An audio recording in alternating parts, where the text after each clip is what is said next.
Hi friends, आज हम class 10 का चैप्टर 5 समांतर श्रेणी चालू कर रहे हैं। इस चैप्टर में देखते हैं अब क्या क्या बोला जा रहा है। पहले बोला समांतर श्रेणी। समांतर श्रेणी मतलब होता क्या? समांतर मतलब क्या होता है? समांतर मतलब होता है समान अंतर। क्या होता है? समान अंतर। समान अंतर जैसे कि मान लेते हैं कोई संख्या 3, 5, 7, 9। क्या है? 3, 5, 7, 9। इन दोनों के बीच अंतर कितना है? 2। इन दोनों के बीच अंतर कितना है? इसके बीच भी 2। तो इन सब के बीच अंतर कितना का है? 2। तो इन्हीं को बोलते हैं समांतर। जिसके बीच क्या हो? समान अंतर हो, उसे बोलते हैं समांतर। श्रेणी क्या होता है? पदों की संख्या। जैसे मान लीजिए 3, 5, 7, 9, ये सब मिलके क्या बन गए हैं? श्रेणी। तो यही है समांतर श्रेणी। अब समांतर श्रेणी का थोड़ा डिफिनेशन लिख लेते हैं।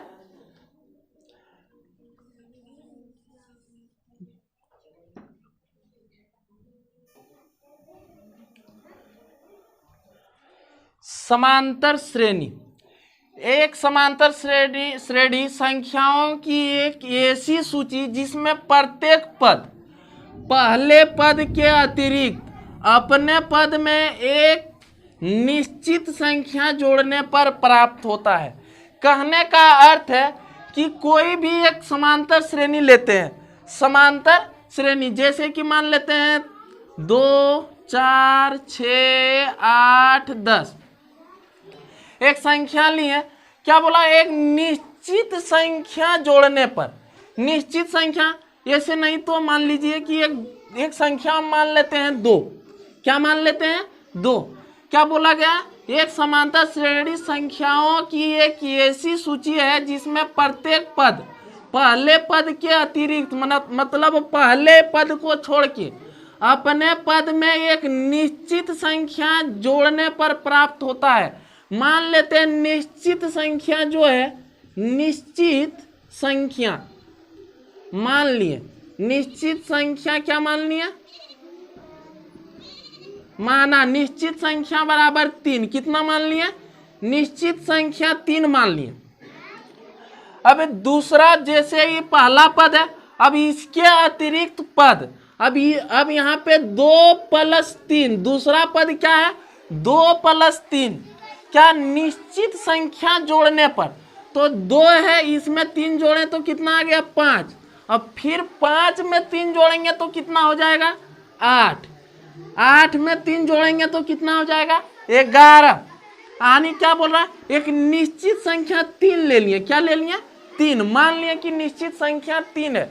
ये जो निश्चित संख्या प्रत्येक पद में निश्चित संख्या जोड़ते जा रहे हैं ना, वही है समांतर श्रेणी। क्या है? समांतर श्रेणी। वही इसमें बोला गया अपने पद में एक निश्चित संख्या जोड़ने पर प्राप्त होता है। कोई भी संख्या ले लेते हैं और उसमें एक निश्चित संख्या जोड़ते हुए चल जाते हैं। जैसे कि मान लेते हैं सिर्फ 3 ही नहीं, हम इसके जगह पे कुछ भी मान लेते हैं। अगर 1 भी मान लेते हैं तो चलता, यदि 2 भी मान लेते हैं तो चलता। अभी क्या एक पद में दूसरी पद में जोड़ते 2 जोड़े, फिर तीसरी पद में 2 जोड़ेंगे, चौथी पद में 2 जोड़ देंगे। मतलब प्रत्येक पद में क्या होना चाहिए? 2-2 जोड़ते जोड़ते चल जाना चाहिए। तो क्या हुआ? समांतर श्रेणी। अब एक चीज, दूसरी बात डी यानी सार्वअंतर। क्या? सार्वअंतर। सार्वअंतर क्या है? सार्वअंतर किसको बोलेंगे? पहला हम देख लिया समांतर श्रेणी, दूसरा पूछा जाएगा सार्वअंतर। सार्वअंतर क्या होता है? सार्वअंतर कुछ नहीं होता है। जो हम निश्चित संख्या प्रत्येक समांतर श्रेणी में निश्चित संख्या जोड़ रहे हैं ना, वही है सार्वअंतर। जैसे कि इसमें हम निश्चित संख्या क्या जोड़े थे? 3। क्या जोड़े हैं? 3। तो वही है सार्वअंतर। सार्वअंतर क्या है? कि निश्चित संख्या, जो निश्चित संख्या हम जोड़ते हैं उसी को बोलते हैं सार्वअंतर। जो निश्चित संख्या हम जोड़ते हैं उसी को बोलते हैं सार्वअंतर। किसी भी समांतर श्रेणी में जो हम निश्चित संख्या जोड़ते हैं उसी को बोलते हैं सार्वअंतर। तो सार्वअंतर क्या हो गया? तो इसका डिफिनेशन अगर लिखना है तो लिख लेते हैं कि समांतर श्रेणी में जो निश्चित संख्या जोड़ी जाती है उसे ही सार्वअंतर कहते हैं। एपी में हम जो निश्चित संख्या जोड़ेंगे वही क्या हो जाएगा, सार्वअंतर। पहले हम लोग समांतर श्रेणी देख लिए। एक समांतर श्रेणी क्या बोल रहा है, एक समांतर श्रेणी संख्याओं की एक ऐसी सूची है जिसमें प्रत्येक पद, मतलब प्रत्येक पद में एक निश्चित संख्या जोड़ेंगे। जो भी निश्चित संख्या और निश्चित संख्या जोड़ने पर प्राप्त होता है उसी को बोलते हैं समांतर श्रेणी। और सार्वअंतर किसे बोलते हैं, समांतर श्रेणी में जो हम निश्चित संख्या जोड़ते हैं ना वही है सार्वअंतर। जो हम निश्चित संख्या जोड़ते हैं वही है सार्वअंतर। तो आप लोग इसे नोट कर लें।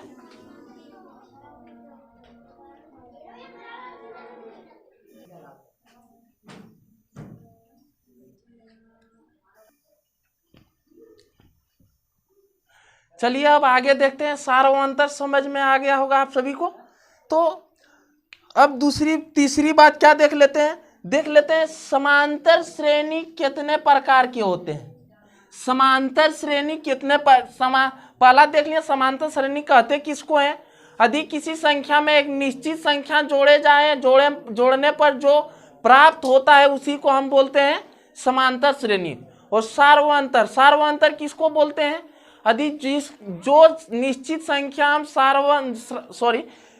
समांतर श्रेणी में जोड़ते हैं उसी को हम बोलते हैं सार्वअंतर। तीसरी बात हम जान लेते हैं, समांतर श्रेणी कितने प्रकार के होते हैं। समांतर श्रेणी के प्रकार, समांतर श्रेणी के प्रकार। तो समांतर श्रेणी 3 प्रकार के होते हैं। कितने प्रकार के, समांतर श्रेणी के 3 प्रकार होते हैं। 3 प्रकार होते हैं। कितने प्रकार होते हैं, 3 प्रकार। पहला होता है बढ़ती हुई, कौन सी, बढ़ती हुई। दूसरी कौन है, दूसरी है घटती हुई, घटती हुई। तीसरी है नियत, नियत या तो एक समान या एक समान, नियत या एक समान, जो हमको जो बोलना है चलेगा, नियत या एक समान। बढ़ती हुई समांतर श्रेणी क्या होना चाहिए, तो पहले एक का डिफिनेशन जान लेते हैं। पहला एक का डिफिनेशन जान लेते हैं, उसके बाद सेकंड का जानेंगे, उसके बाद थर्ड का जानेंगे। तो पहले क्या है, बढ़ती हुई। तो पहले हम बढ़ती हुई का डिफिनेशन थोड़ा देख लेते हैं। बढ़ती हुई क्या होता है, बढ़ती हुई समांतर श्रेणी में क्या होता है, इसमें इसका डिफिनेशन हम लिख सकते हैं, जिसमें सार्वअंतर को हम लोग छोटकी डी से सूचित करते हैं। किससे, छोटकी डी से सूचित करते हैं। तो बढ़ती में क्या, जिसमें सार्वअंतर क्या हो, प्लस हो या फिर धनात्मक बोल सकते हैं। क्या, धनात्मक, प्लस या धनात्मक जो बोल सकते हैं। प्लस मतलब जिसमें सार्वअंतर क्या हो, धनात्मक हो, उसे क्या बोलेंगे, बढ़ती हुई समांतर श्रेणी। जिसमें सार्वअंतर क्या हो, धनात्मक या प्लस हो, उसे क्या बोलेंगे, बढ़ती हुई समांतर श्रेणी। इसका भी एक उदाहरण लेके देख लेते हैं। तो इसका एक उदाहरण लेते हैं। जैसे एक चीज मान लेते हैं, कोई भी है 3, 3 के बाद 4, 4 के बाद 5, 5 के बाद 6, 6 के बाद 7। एक हमने क्या ले लिया, समांतर श्रेणी ले लिया। कौन सी, क्या ले लिया, समांतर श्रेणी ले लिया। 3, 4, 5, 6, 7, 3, 4, 5, 6, 7, एक समांतर श्रेणी ले लिया। अब एक चीज आप लोग लिख लीजिएगा कि सार्व अंतर निकालने का एक फॉर्मूला होता है। सार्व अंतर होता है ये 2 माइनस ये 1, ये 2 माइनस ये 1। थोड़ा इसको अच्छी से लिख लेना है तो थोड़ा देख लेते हैं इधर। सार्व अंतर का एक फॉर्मूला होता है सार्व अंतर का फॉर्मूला क्या होता है, ये 2 माइनस ए 1। एक बात को समझ लीजिए, जो ये है ना 3 4 5 6 7, ये इसको हम पद भी बोलते हैं। इसको क्या बोलते हैं, पद भी बोलते हैं। इसे हम पद भी बोलते हैं। जो 3 4 5 है ये सब क्या है, एक पद भी है।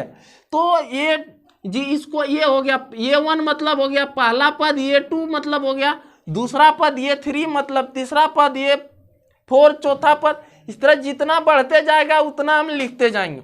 तो सार्वंतर हमेशा किससे निकाला जाता है, सार्वंतर निकालने के लिए हमेशा ध्यान रखिएगा कि दूसरी पद में से पहली पद को घटाना है। दूसरी पद में से पहला पद को घटाना। इसको अगर ऐसा लिखना है तो एक तरफ से और हो जाएगा सार्व अंतर। क्या हो जाएगा, दूसरा पद माइनस पहला पद, दूसरा क्या हो जाएगा, दूसरा पद माइनस पहला पद। आप लोग ऐसा ना कर दीजिए कि पहला पद को दूसरा पद में घटा दीजिए, ऐसा नहीं। क्या करना है कि दूसरा पद में पहला पद को घटाना है, तभी सार्वंतर अर्थात डी निकल पाएगा। तो इसमें हम वही देख लेते हैं। तो आप लोग को सार्वंतर कैसे निकालना समझ आ गया होगा। तो अब देख लेते हैं बढ़ती हुई में क्या बोला, जिसमें सार्वंतर धनात्मक हो। क्या हो, धनात्मक हो। अब देख लेते हैं इसमें धनात्मक कैसे होता है, ऋणात्मक कैसे होता है और नियत कैसे होता है। ठीक है, अब हम इसको डिलीट करते हैं।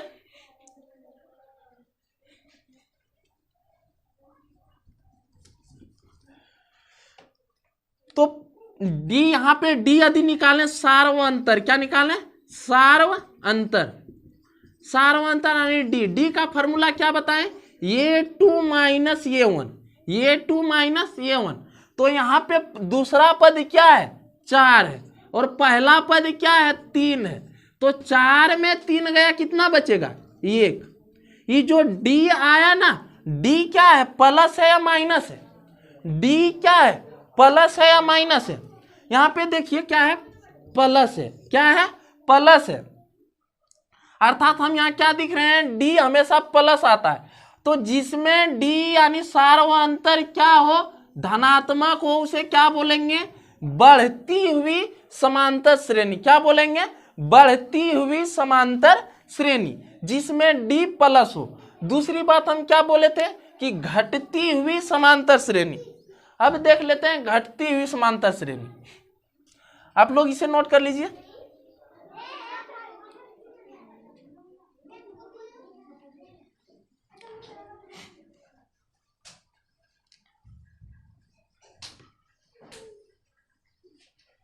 घटती हुई समांतर श्रेणी, घटती हुई समांतर श्रेणी यानी घटती हुई में सिंपल सी बात है, इसमें सार्वंतर माइनस आ जाना चाहिए। क्या आ जाना चाहिए, माइनस आ जाना चाहिए। जैसे इसमें हम एक एपी लेते हैं, इसमें लिख लेते हैं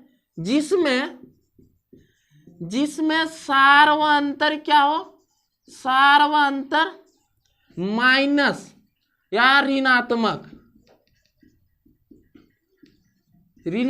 हो।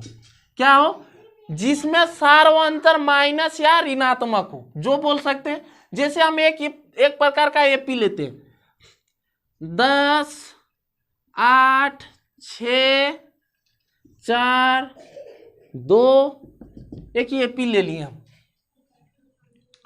अब देखते हैं इसका डी निकाल के देखते हैं क्या सच में माइनस आता है क्या। तो डी का फॉर्मूला क्या बताएं कि दूसरा पद माइनस पहला पद, यानी ये 2 माइनस ये 1। ये 2 कितना है, 8 है, और ये 1 कितना है, 10 है। तो डी बराबर कितना आ जाएगा, 10 में 8 गया तो -2, यानी यहाँ पे डी कितना आया, डी बराबर -2 आया। कितना आया, -2 आया, अर्थात हम इसको क्या बोलेंगे, घटती हुई समांतर श्रेणी। क्या बोलेंगे, घटती हुई समांतर श्रेणी। सिंपल भाषा में यदि याद रखें तो हम बढ़ती हुई समांतर श्रेणी उसको बोलेंगे जो देख लीजिएगा जो बढ़ते हुए जा रहा है। जैसे 2 है तो 4 है, यदि कोई नियत संख्या 2 जोड़ा गया है तो 2 के बाद 4, 4 के बाद 6, मतलब जो बढ़ते हुए चल जाए उसे क्या बोलेंगे, बढ़ती हुई समांतर श्रेणी। और जो घटते हुए आ जाए उसे क्या बोलेंगे, घटती हुई समांतर श्रेणी। जिसमें d प्लस हो उसे बढ़ती हुई और जिसमें d माइनस हो उसे घटती हुई। अब तीसरी कौन सी है, नियत। तीसरी कौन सी है, नियत समांतर श्रेणी। नियत समांतर श्रेणी हम देख लेते हैं क्या होता है।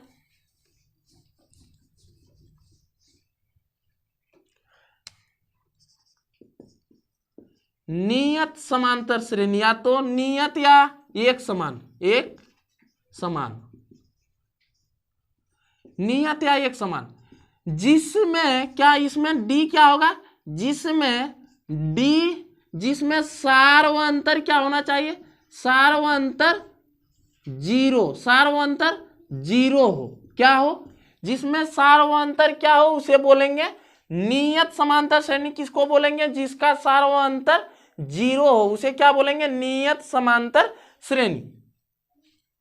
तो नियत समांतर श्रेणी जिसमें एक चीज हम ले लेते हैं जिसमें बढ़े ही नहीं, जैसे 3 3 3 3 चलते चल जा रहा है तो हो गया। जैसे इसमें आप d निकाल लेते हैं तो d का फॉर्मूला क्या बताए थे, सार व अंतर का फॉर्मूला क्या बताए हैं, सार व अंतर का फॉर्मूला क्या बताएं, a2 minus a1, a2 minus a1, a2 क्या है 3 माइनस 3 यानी इक्वल टू 0। इसमें d क्या आ गया 0। तो जिसमें ध्यान रखिएगा कि जो बढ़ती हुई चली जाए वो बढ़ती हुई समांतर श्रेणी, जो घटती हुई चली आए घटती हुई समांतर श्रेणी, और जो ना बढ़े और ना घटे एक नियत रहे। 2 है तो 2 2 2, 3 है तो 3 3 3 करते चल जाए तो वो क्या हो जाएगा, नियत समांतर श्रेणी। आशा है कि इतना आप लोग समझ गए होंगे जितना समझाए हैं, इसको भी आप लोग नोट कर लीजिए।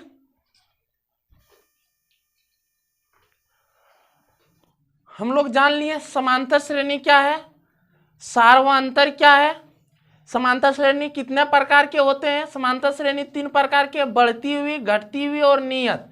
बढ़ती हुई समांतर श्रेणी क्या हो जाएगा, जिसमें सार व अंतर प्लस आ जाए, घटती हुई जिसमें सार व अंतर माइनस आ जाए, और नियत, नियत में क्या हो जाए, जिसमें ना बढ़े और ना घटे, सार व अंतर क्या रहे 0 रहे। तो हम इतना चीज जान लिए। अगली बार अगली चीज जान रहे हैं क्या, कि समांतर श्रेणी जो है वो दो, फिर से समांतर श्रेणी को बोले तो 2 प्रकार का होता है। एक प्रकार क्या क्या, परिमित समांतर श्रेणी। क्या होता है, परिमित समांतर श्रेणी, समांतर श्रेणी, परिमित समांतर श्रेणी। परिमित समांतर श्रेणी किसको बोलेंगे, जिसमें हम पदों की संख्या को गिन सकते हैं। क्या, जिसमें हम पदों की संख्या को गिन सकते हैं। जैसे पहले डिफिनेशन, जिसमें हम पदों की संख्या गिन सकते हैं, जिसमें हम पदों की संख्या क्या कर सकते हैं, गिन सकते हैं। जैसे कि मान लीजिए कि 2 4 6 8 10 12 तक ही दिए, तो हम इसमें आसानी से गिन सकते हैं। तो कितनी पद है इसमें, तो 1 2 3 4 5 6, यानी कुल पद कितना है 6। कुल पद कितना है, कुल पद कितना है 6। तो हम इसको आसानी से गिन लिए ना कि कुल पद कितना है 6। तो जिसको हम आसानी से गिन सकते हैं उसे क्या बोलेंगे, जिसमें हम पदों की संख्या को आसानी से गिन सकते हैं, जिसको हम गिन लेते हैं उसे ही बोलेंगे परिमित समांतर श्रेणी। दूसरा होता अपरिमित समांतर श्रेणी, अपरिमित समांतर श्रेणी, अपरिमित समांतर श्रेणी। अपरिमित समांतर श्रेणी क्या है? जिसमें हम पदों की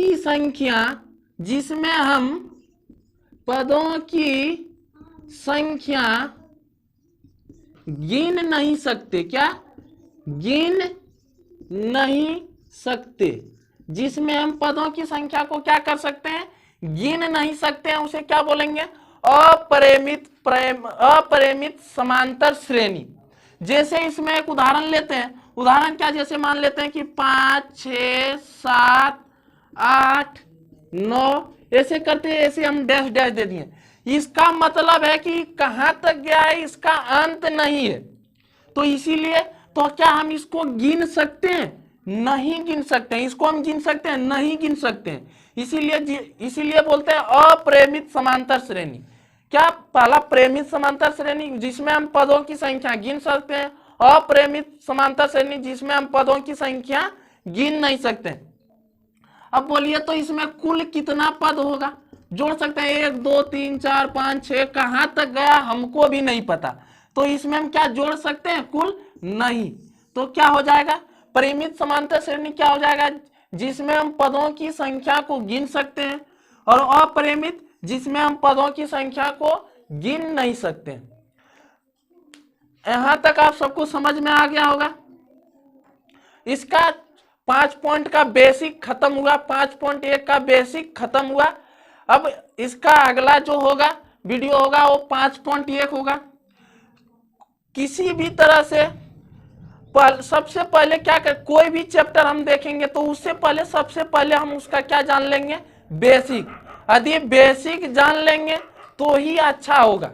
अगर उसके बारे में हम जानेंगे ही नहीं तो थोड़ा क्या होगा? दिक्कत होगा। यदि हमको किसी भी चीज का बेसिक चीज पता रहे तो हम उसे क्या कर सकते हैं? उसको अच्छी तरह से हम बना सकते हैं। तो आप सभी को यहां तक समझ में आ गया होगा।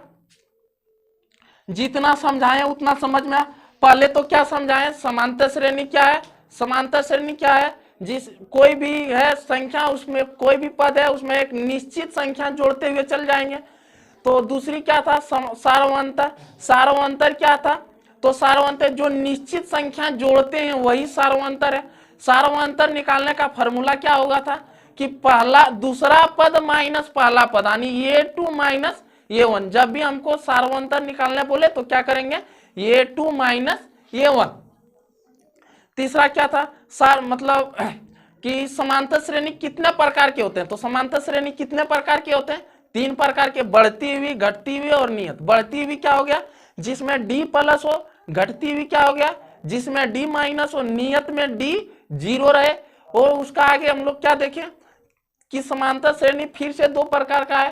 पहला परिमित समांतर श्रेणी जिसको क्या कर सकते हैं? हम लोग गिन सकते हैं।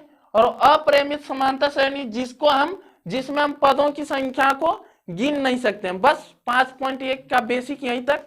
अगर आप लोग चैनल को सब्सक्राइब नहीं किया तो सब्सक्राइब, यदि आप लोग चैनल को सब्सक्राइब नहीं किए हैं तो सब्सक्राइब कर दें और वीडियो को लाइक कर दें। थैंक यू, धन्यवाद।